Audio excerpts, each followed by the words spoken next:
Talk to me about you, about your disability and, of course, your time in the forces. Yeah, so like you say, I spent 14 years in the Army.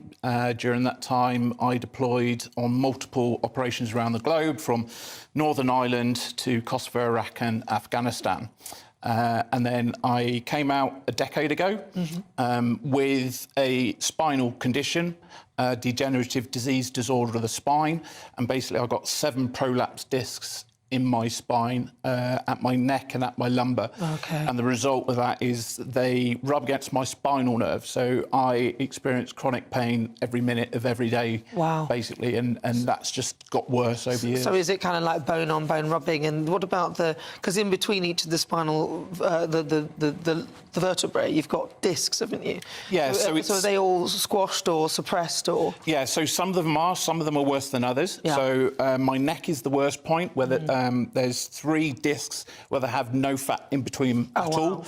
And they're prolapsed, they're basically bulging out, and they pinch and rub against my spinal nerve, which is where the massive pain comes from. And then in 2021, I was then diagnosed with fibromyalgia. Oh, goodness. Which is, they're thought, due to the mental trauma that I'd experienced. And fibro within me comes out as chronic pain again. So, yeah, it's every day is experiencing chronic levels of pain and trying to manage that.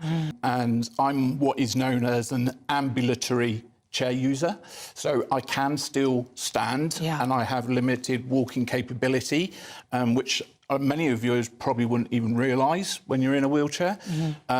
But it's about 5-10 minutes before the pain just gets too much. Wow.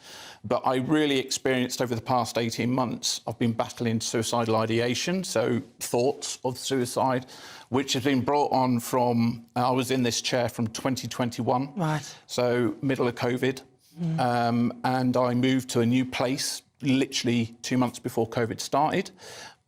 So isolation and loneliness has really gripped me. And when you are lying in pain, in absolute agony, by yourself, on your profile in bed, 18 hours a day, staring at the same 4 walls, you just question why, what's the point? What's the point, And was there anybody around you? So you have a partner, do you have any children? No, I was engaged, and again, that finished just before COVID. So it was literally everything. I haven't seen my daughter for over 8.5 years. Oh. So, yeah, it's been a lot. But when I ended up reliant on a power chair, the lack of accessibility in this country was a real smack in the face. I didn't fully appreciate how bad it is.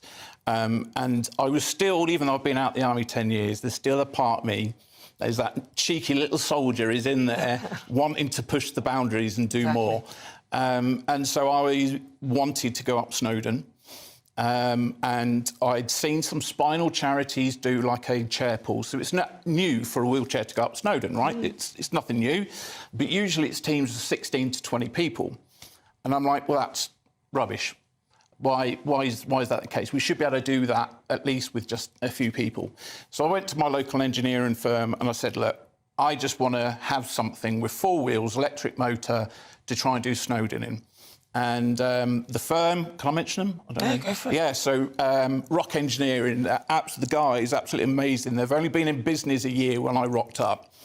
And they said, yeah, we'll do it, we'll take it on. And what they've created, it's called Rock Climber. So everyone use the hashtag Rock Climber, you'll see the immense videos. And this thing actually has a video of me driving up a wall. And it is absolutely insane. And this thing will literally, we've ridden over a 1/2 metre high obstacle. So the plan is I'll have a small safety team, but the plan is for me to go up there completely unaided, no ramps, nothing like that, just man and machine, and demonstrating how inclusive design and modern day engineering can help to overcome accessibility, obstacles and barriers. And if this machine can get me up to the top of Snowdon by myself, why don't we have a power chair that can safely get up and down a pavement curb? which is part of the biggest problems. Yeah. At some point, I could end up paralysed. And so you focus on something that gives you purpose. You focus on helping others. You give back to your community and give back to other people, and you use that.